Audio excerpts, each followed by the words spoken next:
আজ শিলিগুড়িতে পালিত হলো ভারতের মহান স্বাধীনতা সংগ্রামী নেতাজি সুভাষচন্দ্র বসুর ১২৮তম জন্মদিবস।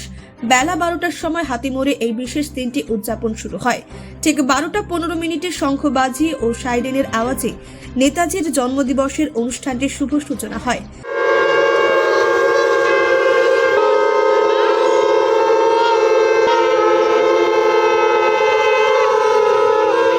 নেতাজি সুভাষচন্দ্র বসুর মূর্তিতে মাল্যদান করেন ডেপুটি মেয়র রঞ্জন সরকার, MMIC মানিক দে এবং আরও অনেক বিশিষ্ট ব্যক্তি।